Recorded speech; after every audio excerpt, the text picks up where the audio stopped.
believe very strongly in his innocence, and we're supported in that belief by the law enforcement community in general here, I think, in the county and probably in North Alabama. While you're trying to do your best to keep those people locked up, it's a constant headache just to avoid these type of suits. Grand jury forums and what have you. See, three of my counts were perjury. I went to grand jury hoping to clear myself.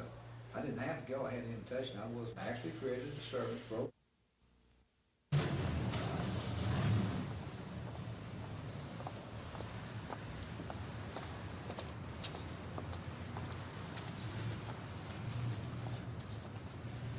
Grand jury forums and what have you. What else concerns you about these indictments?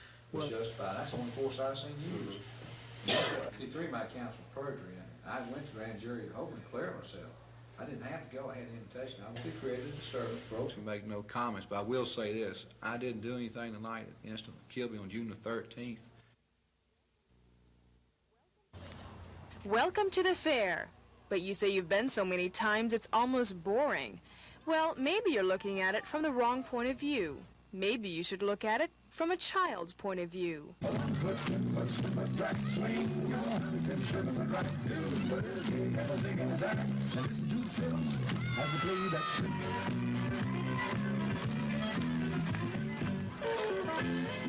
Behold the fair through the eyes of a kindergartner. Are y'all having fun at the fair?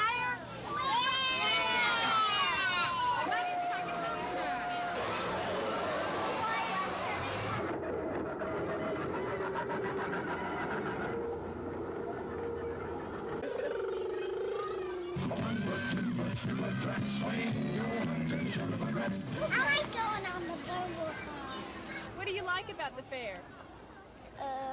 The zoo. Please show Indian.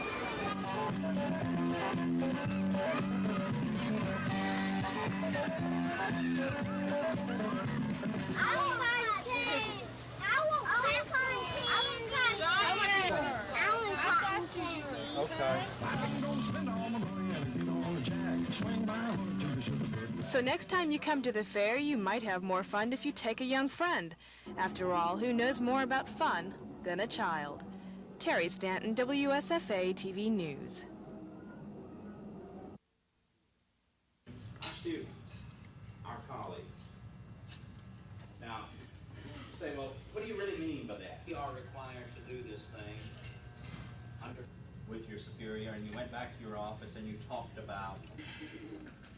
I say to you that we have to meet in 70 students who, some of our friends in the Northeast, are very strongly supporting any change in the state allocation formula because it gives them a better break. This could result in a total reallocation and redistribution of federal funding throughout our nation. Exist until all the funds are collected or until we can close the books on FISL, but by and large. And my topic was professionalism. And I made this statement. Yesterday, a federal court jury in Tuscaloosa convicted the head of the Greene County SCLC on 4 counts of voter fraud. Today, the national SCLC president says Spiver Gordon will be vindicated on appeal. Reverend Joseph Lowry says the Justice Department probe that led to the indictment of 8 black voting rights activists in West Alabama has already backfired because in most of those cases the accused were acquitted. If the objective is to intimidate black voters, it will not work. If the objective is to dilute black political strength, it will not work. This has simply made us more determined than ever to register every unregistered black voter and to see that every black registered person votes at election time. The state SCLC president is also on the defensive, saying he's appalled by the brief suspension of Governor Wallace's assistant press secretary, Hezekiah Wagstaff. First of all, we don't know anything that Mr. Wagstaff done that's wrong, that has been made known to the public. Secondly, I don't know why they would feel that they have the authority to suspend such a highly ranking official only but for the fact that he's black. Nettles blames Wagstaff's suspension on the governor's legal advisor, Ken Wallace, and cabinet member Bill Rushton. Both men reserve comment on the SCLC statement today. Lisa Walsh, WSFA TV News.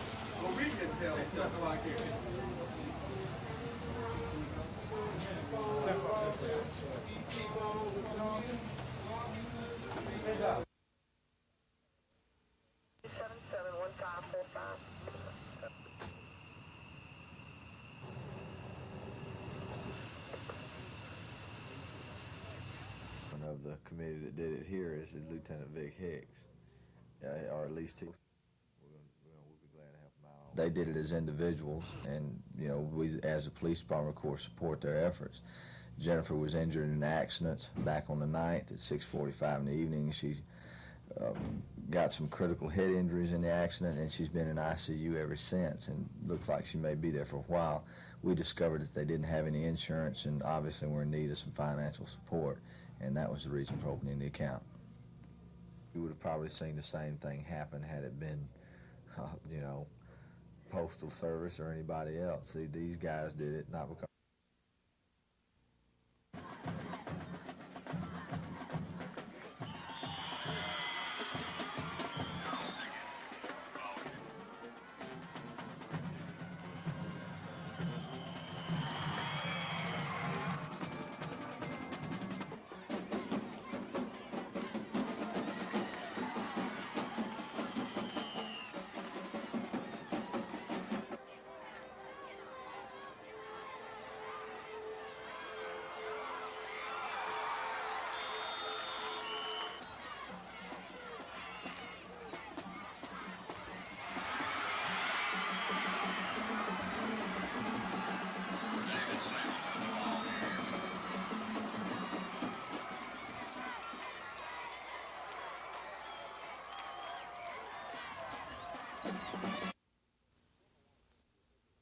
Governor Wallace says the officials of several major Korean firms have promised to visit Alabama when they travel to the U.S. in search of foreign sites. The governor says that this is the first hurdle to getting Korean and other companies to locate in the state. Alabama already boasts the first Korean firm to have tested the waters of establishing a manufacturing plant in the U.S. The Gold Star Company has a TV assembling plant in Huntsville. There are now plans for a second expansion of the 3-year-old plant, which Gold Star officials yesterday said was their most successful foreign investment. Gold Star is perhaps Korea's largest conglomerate, and other Korean industries carefully watch Gold Star's Alabama experience before they themselves considered U.S. ventures. Now, many Korean firms are looking at the U.S. as possible markets for automobiles, tires, electric motors, and more. Governor Wallace says Gold Star's success puts a feather in the state's cap, and he says he enjoys a high degree of popularity himself in this country. This wraps up the governor's 20-day Orient trip. He's spending the night in Hawaii, where his chartered jet's crew changes out. He'll return to Alabama shortly after midnight Sunday morning. Chris Grimshaw, WSFA TV News, Seoul, Korea.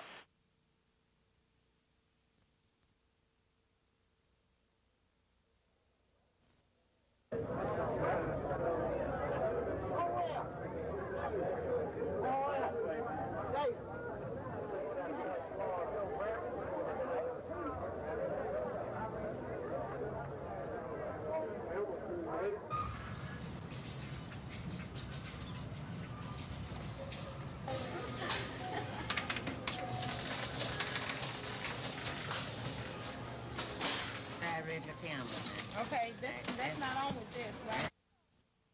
Oh, no! Y'all can't photograph the patient, it's private. People don't need to light on them.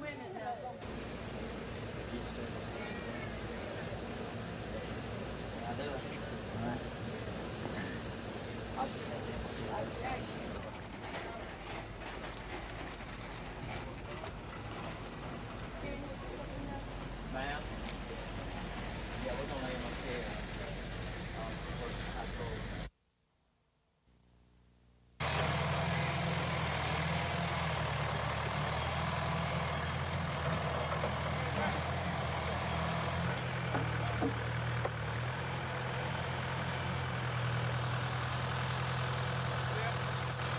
We would be asking the legislature for tax abatement for 15 years for the property. We want to know what he's arguing before we go up there and hit it cold turkey. You know, if you go up there and hit it cold turkey, then he may pull something out of the hat that we have no idea. possible consent, which is good news. Have we made anything? We don't have a really a program like this.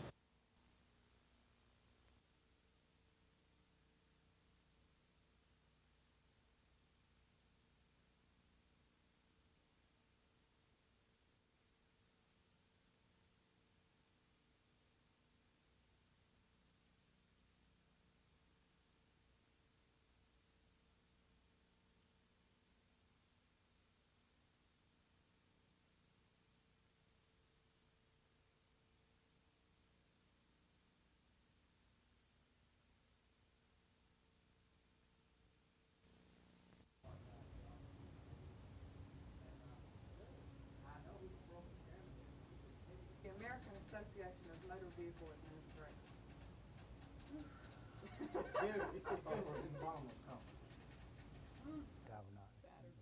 After 5 weeks, it's hard to tell. They don't know. See, they left the house. The body was found near the road about 5 miles from where the fight took place by a person who was working with a telephone company there.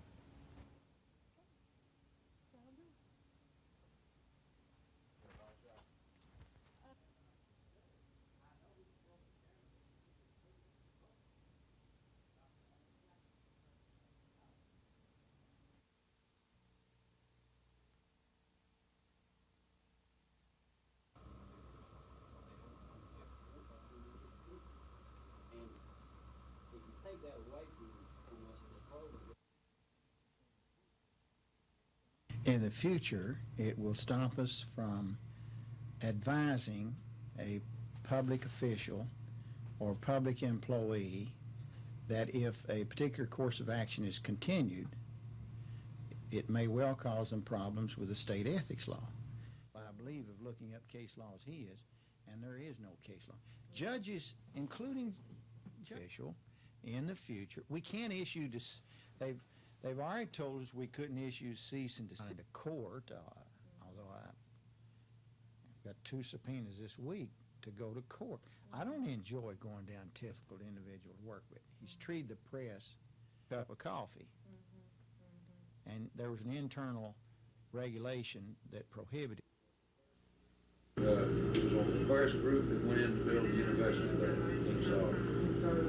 Yes, and he's been there. Thank you very much. Thank you. So nice to see you. Thank you for coming. Good. Thank you, Mayor.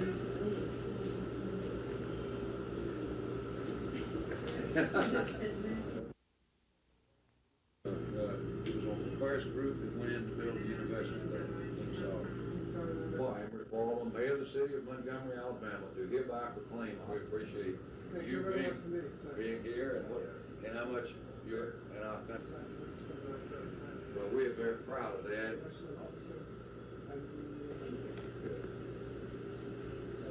Thank you, Mayor.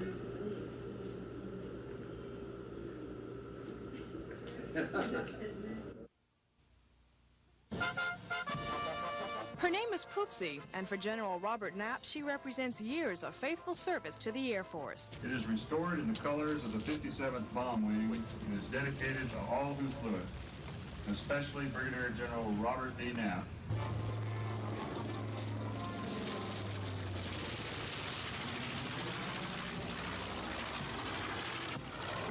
The B-25 is part of the Air Force's past, but by this time next year, this building will house a part of the Air Force's future. The building itself is part of a 5-year, $215 million renovation and expansion project at Maxwell and Gunner. But it's what will be inside the building that'll make it one of the most sophisticated war gaming centers in the world. We're not simulating bombs. We're not simulating explosions and fire and things of that sort. What we are simulating are the types of problems that the commanders have to deal with in combat. The War Gaming Center deals with fictitious warfare, but the Readiness Command Post deals with reality every day. They stand ready to take emergency messages from the Pentagon and to handle local and national emergencies. But no matter how sophisticated Maxwell becomes, they're always ready to take examples from the past and to keep up the good work in the future. Terry Stanton, WSFA TV News.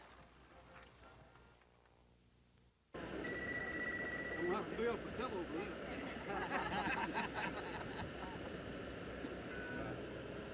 Say that over the next 3 years, frozen foods, ice cream, just anything.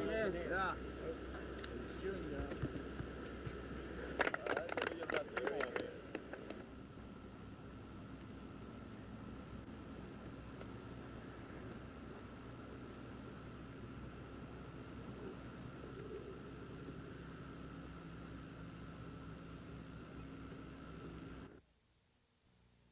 Extreme effort, with enthusiasm and unity. Cover all of the problems, the issues here. I don't know of any exception of any candidate who has not done his homework and a lot of politicking all the way across the state. It has helped our organization. It has created enthusiasm and up to until this point.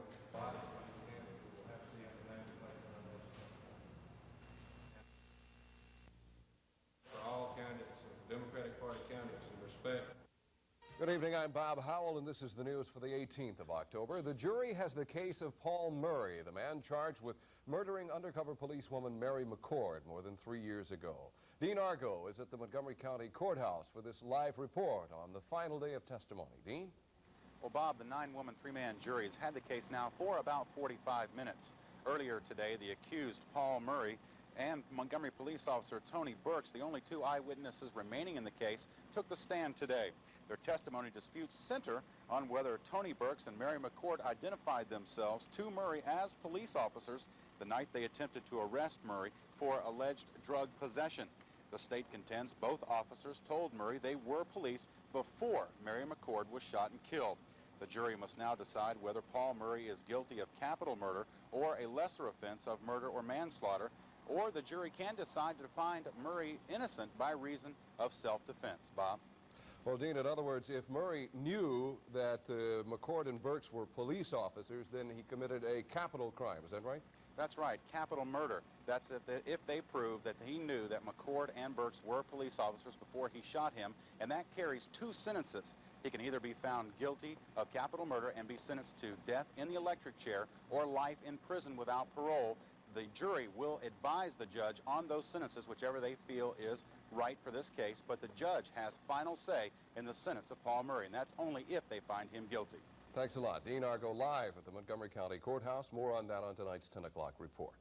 Well, the Justice Department has cleared the case of a...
It was homecoming for Opelika, and it was a fired-up bunch of Bulldogs tonight. Opelika scored the first 3 times they touched the ball. Here, Tuskegee's punter kicks a line drive. Junior John Wiley began his return at the 47-yard line and runs in for the score. It was 7-0 with 10:33 left in the first quarter. Next up for Opelika, quarterback Greg Taylor decided to keep on this option play, outrunning the Tuskegee defenders for a 14-0 lead, still in the first quarter. Tuskegee's third punt resulted in one of the strangest plays all night. The low kick was fielded by Opelika's Sean Smith. Smith, as you'll see, cuts back to his right, breaking tackles along the way. He heads upfield. He gives out of gas around the 20, but when it was over, Smith had raced 86 yards for a punt return touchdown. The latest word we had, Opelika led 43-0 over Tuskegee. In Auburn, the Baby Tigers hosted the Phoenix City Red Devils with Central ahead 7-6 early in the second quarter. Red Devil quarterback Paul Jenkins had this pass picked off by Auburn's Win Lyle. Lyle's return set up this pass from quarterback Jason Harkins to Herman Vickerstaff. That gave Auburn a 14-7 lead with 6:24 to play in the first half. But after an Auburn turnover, Central had 2 seconds left on the clock. Their field goal attempt was good, and it was 14-10 Auburn at the half. Jim Jackson reporting, WSFA TV Sports.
Well, tonight what we'd like to let them know about is that we will be discussing our rezoning, our efforts in the rezoning area.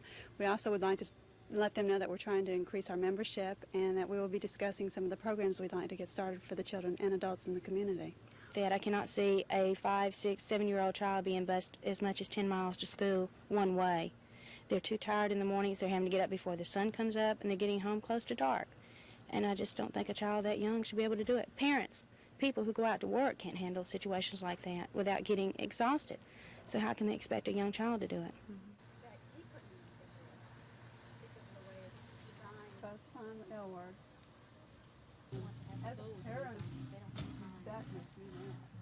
Because here our kids are in their influence most of the day.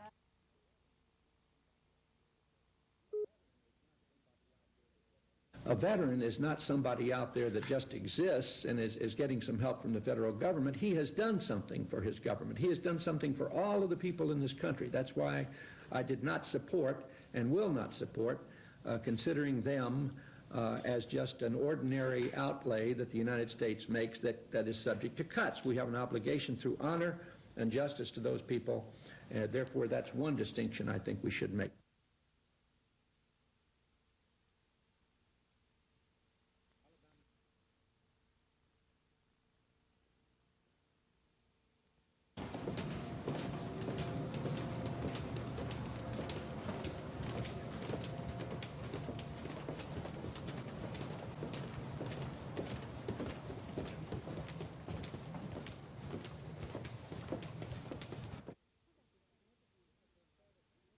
I think the significance of the verdict in this case is that this is the second time this defendant has been found guilty of capital murder on the same facts. The first time it was reversed on a technical legal problem, and now we know the jury believed that Paul Murray knew they were police officers when they tried to arrest him that night. Hearing, at which time both sides can give additional evidence. He will review a pre-sentence report and then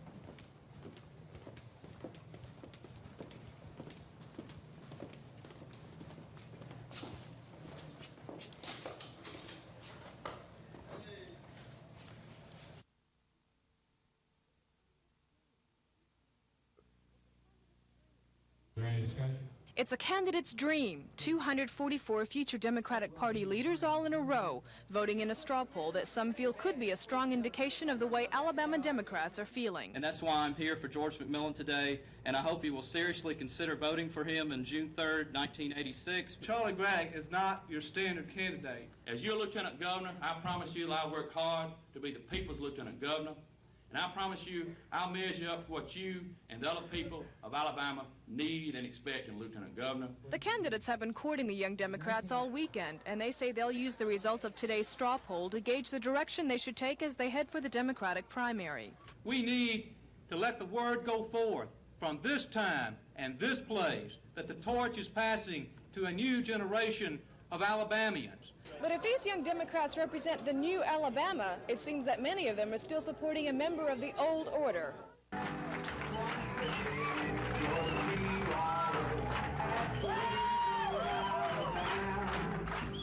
He is not just representative of Alabama. George C. Wallace is Alabama.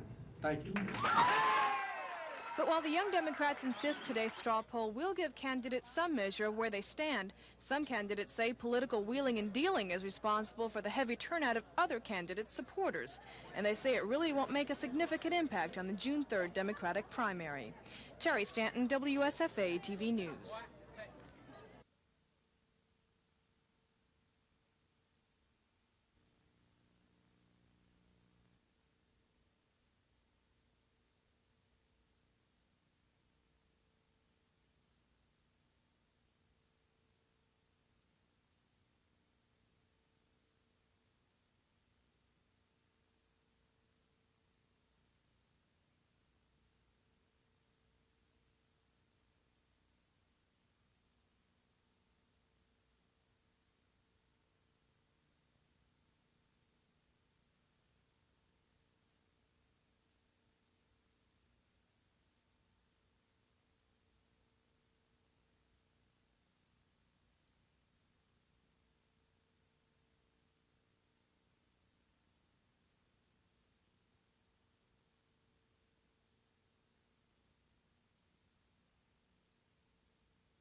Oh, the heat out there on that turf, it's really tough, and one long run like that could put you out for about seven or 8 plays on down the road.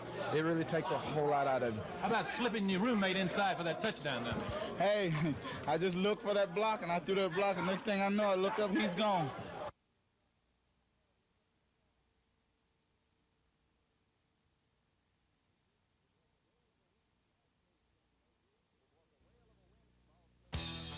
It was a whale of a win for Vols coach Johnny Majors. His Tennessee team must now be considered a frontrunner for the SEC crown. Majors quarterback Tony Robinson did not have one of his finer showings here. Cornelius Bennett leads the Tide defense on a rare sack that forced the Vols to punt. And here, Robinson goes up top, but Bama's Freddie Robinson comes down with the interception at the Alabama 8-yard line. At the beginning of the second quarter, the Tide defense was called for pass interference on this play. That sets up a Charles Wilson 2-yard run. Tennessee led 7-0. Alabama came right back. Freshman Murray Hill running from the tailback slot, gaining 2 first downs. Mike Shula then lofted this pass to Greg Richardson, and the Tide was in business at the 1-foot line. Craig touchdown Turner then leaped into the end zone, capping an 80-yard drive and tying the score at 7-7. The Vols took the lead for good when Shula's pass to Thornton Chandler was tipped and finally caught by Charles Davis. Vol kicker Carlos Revez gave his team a 10-7 lead at the half. The Vols may have won today's game, but their star player paid for it. Tony Robinson left the game after this play. He had his right knee covered with ice and went into the locker room on crutches. But under the leadership of Darrell Dickey, Tennessee kicked 2 field goals and had a fourth quarter lead of 16-7. That forced Ray Perkins to his passing game. Shula hit tight end Thornton Chandler here for a first down at the Vol 19. Then Shula threw another strike to Bobby Humphrey for the score. Van Tiffen added the point after as Tennessee led 16-14 with 11:26 to play. Alabama had its chances later in the quarter, but it all boiled down to this 61-yard field goal attempt with 4 seconds to go. Tiffin's effort was on target, but not long enough, as Tennessee holds on for a 16-14 win over Alabama.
It was about 1 o'clock in the morning when the governor's jet arrived at the state hangar. The governor spent Friday resting up in Hawaii before attempting the 9-hour flight back to Montgomery. The governor's 3-week trip to the Orient took him through Hong Kong, the People's Republic of China, Korea, and Japan, a trip the governor calls successful. The signing of a friendship agreement with the Chinese province of Hubei was one of those successes. Although the agreement is no guarantee of trade between the two groups, it does open up doors to do business. We were invited to come to the People's Republic of China and made an agreement with the Hubei province. And nobody can do any trading, building, contracting, or anything unless they have a sister province. The governor signed another agreement while in Korea. Wallace, along with representatives from 6 other neighboring U.S. states, formed the Southeastern U.S.-Korean Association.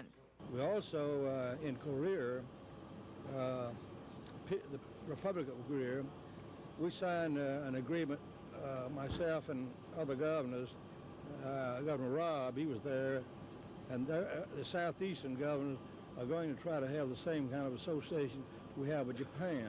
The Japan Southeastern Association, they want to have a Korea Southeast Association. But the trip also holds a special memory for Wallace. While in the People's Republic, Wallace met the son of a high-ranking Communist Party leader who was also confined to a wheelchair. Sensitivity to Wallace's disability led government officials to lift travel restrictions, allowing Wallace to tour the country in a personal jet.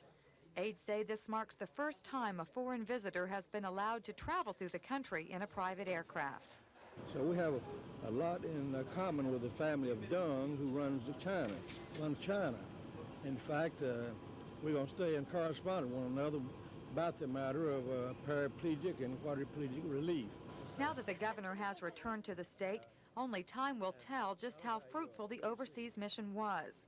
When asked if he would go back, Wallace left open the possibility of yet another trip during his term in office, but said not this year. Carrie Gordon, WSFA TV News.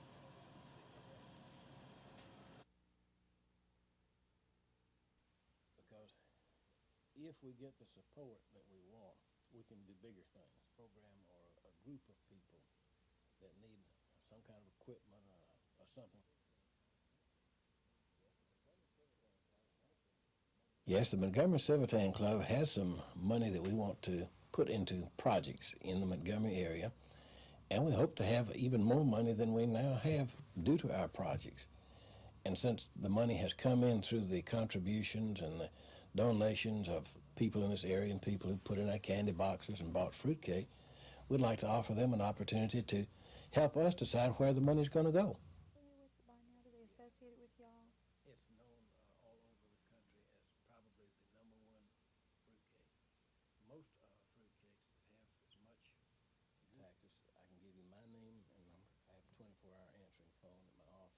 candy box. We have collected over $100,000 a penny at a time.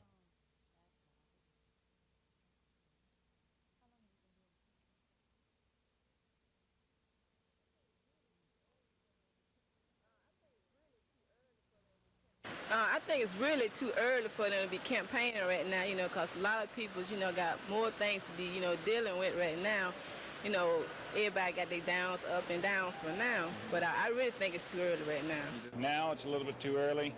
Those things that they're shooting for right now, it's going to be too late. They're going to have other things coming up. We got the Auburn-Alabama game coming up. There's too many other things that are coming ahead of this. So they need to find out everything and get as much exposure as they can so that everybody knows to the full extent what they're trying to do. So you think campaigning this early has some good advantages? I think it has some good advantages. I think in a lot of things, business-wise for myself, you can't never be too early, but you can be too late. I think people get tired of it. I would much rather that they would do their campaigning maybe 6 months before election.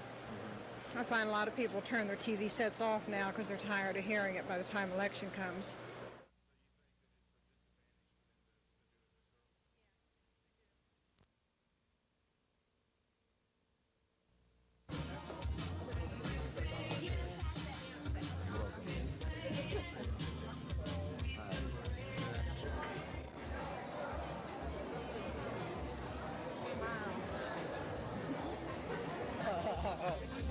Is this ownership?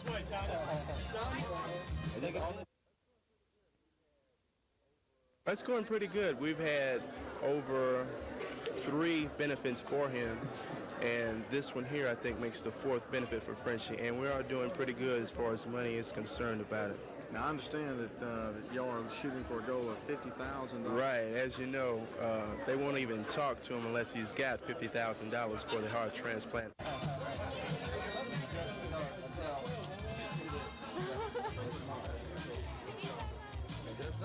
No,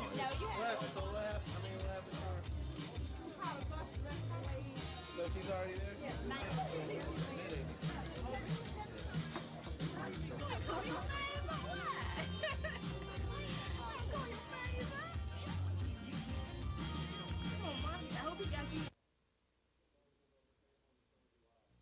Proposals on the table, and so do I. So do we, I should say. But I don't before the last meeting that I would not attend that meeting, and I won't petition to the company, and it won't change. So there's nothing new after today? No, there's no new made. Not attending the board meetings in a letter, was that a formal thing? No, this contract together very shortly, and then presenting it to council and the membership, and finding an end to the strike that's now in process.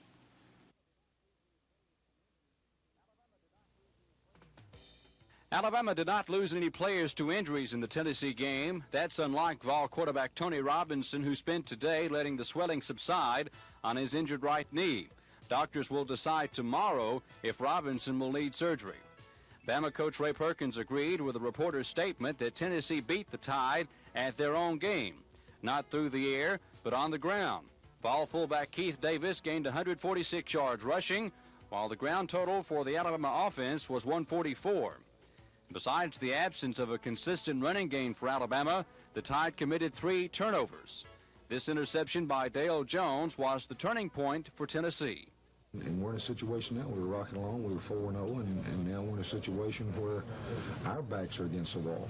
And our first conference loss, and one that we needed and didn't get, so it's like Coach tells us and the players every day, we find out a little bit more about ourselves each day, and each time we go out, and we'll find a little bit more about ourselves because of this loss. Admittingly, Tennessee has the weakest part of its conference schedule ahead. They play Ole Miss, Kentucky, and Vandy, with the Rebels and Commodores visiting Knoxville. If those wins come through, they will be special. But for Ken Donahue, yesterday was sweet. It's one of the sweetest wins I've been around, except those national championships games, I guess. And I'll remember this or cherish for at least overnight, maybe. Got to go back to work Monday. Thank you, guys. Auburn's 17-14 win over Georgia Tech was a stern test for the Tiger defense. Early in the fourth quarter, they watched as Bo Jackson put them ahead, with his 76-yard run in front of the Auburn bench. But after that, it got tough. Twice, Tech had the ball inside the Auburn 40 on a 4th and 1, and twice the Auburn defense allowed no gain. They're seeing what they can do now, bringing out 2 big clutch situations. Yeah, it's good for it. It was like a field position battle all day, and everybody on that field was dog tired when that game was over. I think everybody laid just about everything on the line today. We didn't execute quite as good as we thought we could and should have, but I don't think it was really a lack of effort.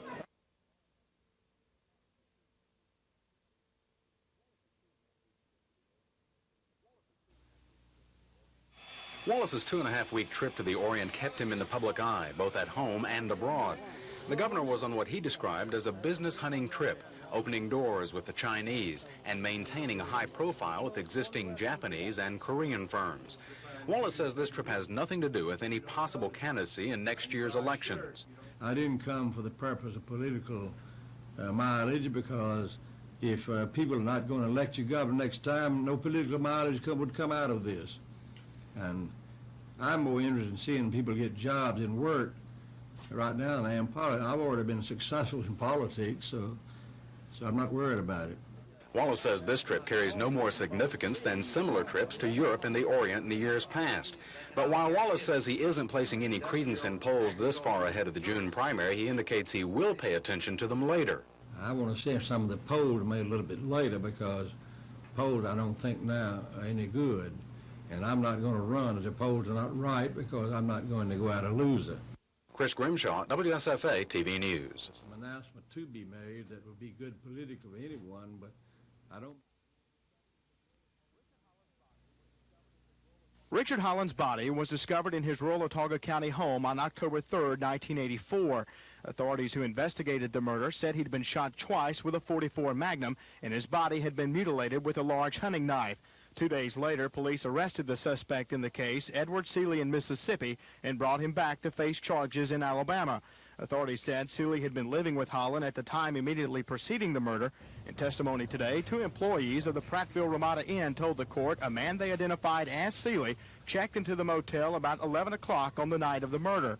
One of the employees said he took Seeley to a Montgomery bus station the next day, and during that time noticed a large cut on one of his fingers. Prosecutors say they will call key witnesses to the stand in the morning. Nevertheless, District Attorney Janice Williams says the case should reach the jury by noon tomorrow. Scott Edcock, WSFA TV News, Prattville.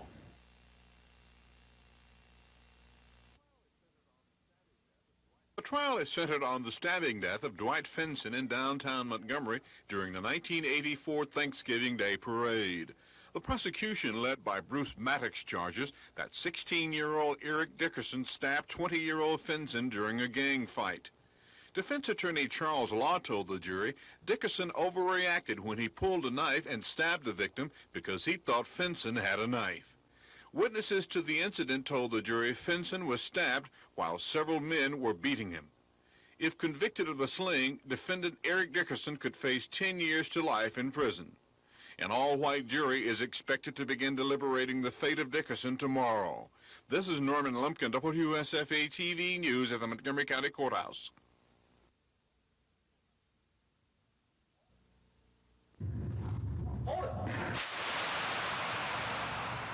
This is as realistic as it gets for police recruits and for officers already on the streets whose skills need sharpening.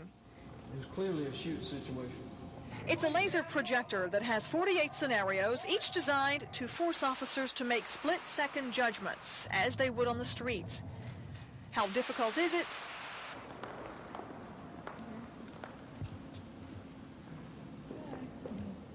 All right, you ready? Remember to react as you would as a police officer.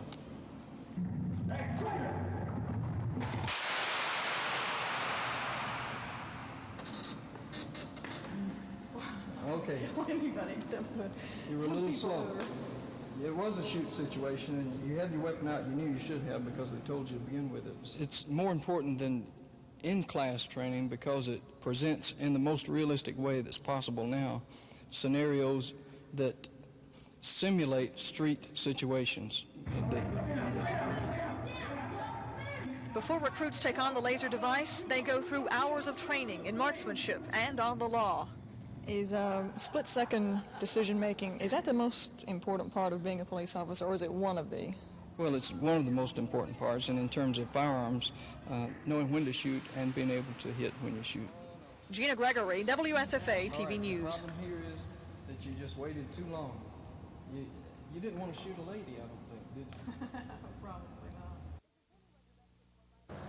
Mrs. Hilly was arrested for writing bad checks in August of 1982. Police searched her purse at the time of her arrest.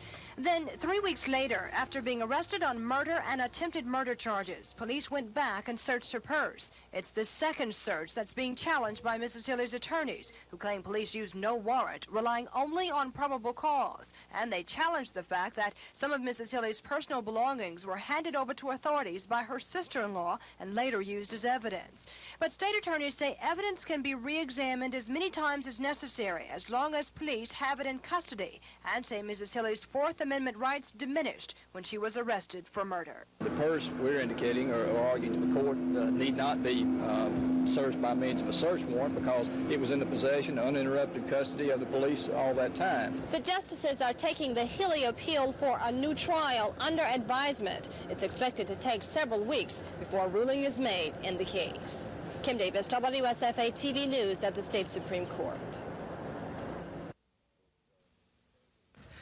It occurred this morning when he chased the victim down the street, firing several shots as he crossed the field, and of course he was pronounced dead on the scene by the paramedics.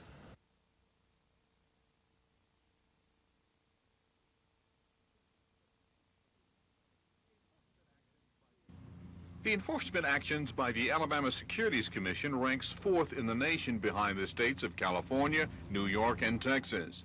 Experts in the securities enforcement area say Alabama's small staff outperforms most states of comparable size. So far this year, 10 indictments have been obtained and 52 investigations into possible securities fraud have been opened. Securities officials say the most frequent resolution to questionable securities transactions is an administrative action. Normally it's finalized in a consent order. That's where the persons admit that they had complete ignorance of the law. The act they done was inadvertent. There was no criminal intent in their act. They agree to make a rescission offer, refund the monies to the investors, and it's all finalized in a consent where they agree not to violate the law in the future. This is Norman Lumpkin, WSFA TV News reporting. Most everyone expected Tennessee quarterback Tony Robinson to pick the Alabama defense apart with his deadly passing arm. But that didn't take place this past Saturday afternoon. The Tide defense, for the most part, was able to contain Robinson. But what most everyone didn't expect was a potent Tennessee running attack. Saturday afternoon, the Vols accounted for 218 yards on the ground as Tennessee ran its way to a 16-14 win. If we had not have had an effective running game, we would not have won that ball game and not even come close to it. The running game was beautiful today for us. But for Alabama, the dreaded turnover reared its ugly head. Coming in, the Tide had only lost the ball 3 times all year. They equaled that mark in one day. 1 Bobby Humphrey fumble and 2 Mike Shula interceptions. We've done such a good job this year keeping the ball and not turning it over, and today we come up with, I don't even know how many we had. It's just something you got to work to prevent. 2 turnovers we have, we throw the interception right to the guy, and then we have a fumble. Those 2 turnovers right there probably lost the ball game. Mark Thornhill, WSFA TV Sports.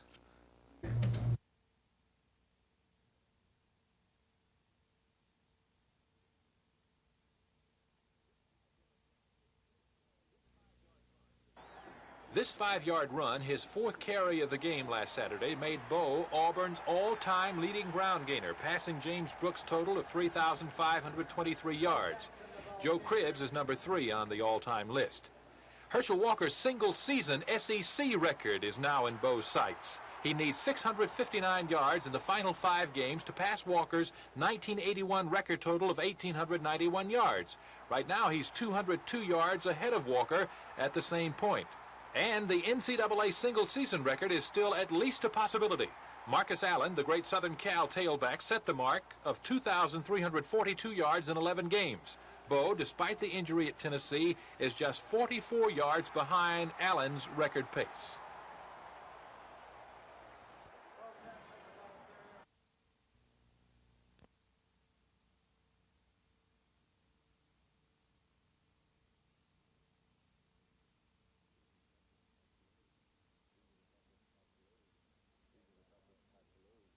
These are the toughest type to lose. There's no doubt about it.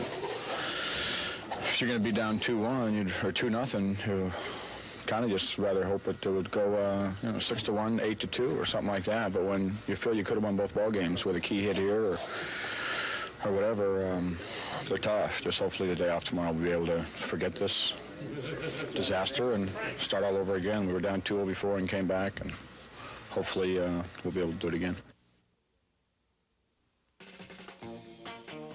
Rams remain undefeated at the expense of the Kansas City Chiefs. Eric Dickerson scored the only points the Rams would need as he slams his way into the end zone from 1 yard out, 7-0 Rams. Todd Blackledge, starting for an injured Bill Kenny, had a horrible day. He threw 6 interceptions, one to every starting Ram defensive back, as the Rams romped 16-0. At the Silverdome, things got worse for the struggling 49ers. Pete Manley fields this punt and returns it down the left sideline 63 yards to give the Lions a 7-0 lead. The 49ers got a gift touchdown with 34 seconds left in the first quarter when Mike Black fumbles the snap from center and Guy McIntyre falls on it in the end zone to give the 49ers a 14-7 advantage. But 3 Eddie Murray field goals and an inspired Lions defense were enough to down the 49ers as they dropped to 3-4, 4 games behind the Rams in the NFC West. Dallas was struggling against the Eagles, but when Tony Dorsett scored on this 10-yard run, the Cowboys had a 14-6 lead. Dorsett, after scoring, taunts the Eagles' defense with the football. But it was the Eagles that had the last laugh. Ron Jaworski beats the Dallas blitz, getting the ball off to Kenny Jackson. Everson Wall gets a hand on it, but Jackson hauls it in and goes 36 yards for the score and a 16-14 lead. The Eagles hold on to win it. The Giants beat up on the Redskins, and they did it with defense. Lawrence Taylor and company were all over Joe Theismann as he was sacked 7 times and intercepted 3. The Giants win it 17-3. It looked like the Raiders were in the doghouse when Bernie Kosar hit Kevin Mack on this 7-yard touchdown pass. The Browns were up 20-14 with 7 minutes left in the fourth quarter. But the Raiders on 4th down came up with the game winner. Mark Wilson finds Todd Christensen in the end zone with 29 seconds left in the game to give the Raiders a 21-20 victory. The Raiders are now 5-2.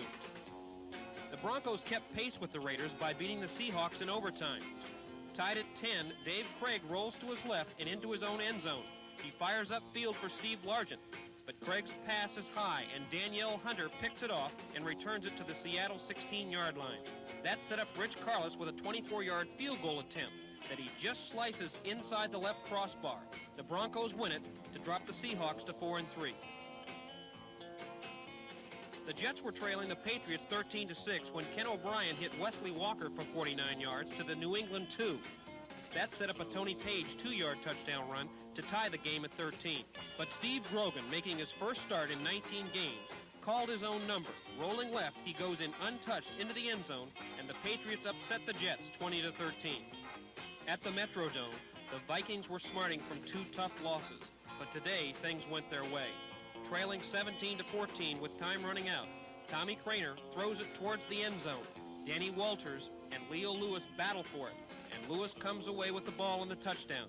The Vikings pull it out, beating the Chargers 21-17. Mike Cunningham for NBC News. The entire 24-hour flow for a 2-hour period. We infer. Yeah, I think in their literature they do put. At the end of a 1-year study period, which was supposed to study the baseline. Furthermore, we will aggressively oppose any efforts by any individuals, groups, or agencies who seek to gain flows that would create more than normal fluctuation levels in the reservoir above Jordan Dam. We don't break it down into gallons. As I was a pup, fishing on the Coosa River below Jordan Dam and on Jordan above the dam. But let me say, I have a vested interest in this thing. Conservation and bass officials say the stretch of the Coosa below Jordan Dam was once excellent for fishing. It's not anymore. They're asking Alabama Power to divert some of the water now flowing to the newer Bolden Dam to Jordan to bring the fishing back up to par. They stress they don't want to take away any more water from lakes on the upper Coosa. Never did we intend, or would FERC interpret our request to mean that we want to take more water out of any of those reservoirs than would normally go through there on a day-by-day basis. And I'd be shooting both my feet off and half my head if I suggested lowering the waters on any of the reservoirs upstream on the Coosa River. But residents along the upper Coosa, such as Dick Watley, aren't satisfied. The Pell City realtor says any water drop would damage that area's economy. And the power company warns a plan would cost its customers up to $9 million. But the Bass Conservation Alliance charged the power company has been using scare tactics to frighten upper Coosa residents. And if anyone tried to force flows out of those upstream reservoirs, it would cause them to be reduced below their normal fluctuation level. I'd get fired fighting it, I'll assure you that. Cal Calloway, WSFA TV News.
The circumstances of Holland's death were recreated by Assistant State Medical Examiner Dr. Thomas Gilchrist, who told the court he believed Holland was alive at the time he received the knife wounds, but that he died as a result of 2 gunshot wounds, one to the chest and the other to the abdomen. Firearms specialist Lonnie Harden testified that the bullets taken from Holland's body were fired by the .44 caliber handgun found at the scene of the crime. The state rested its case late this afternoon, and the jury should begin deliberations in the morning. Scott Adcock, WSFA TV News, Prattville.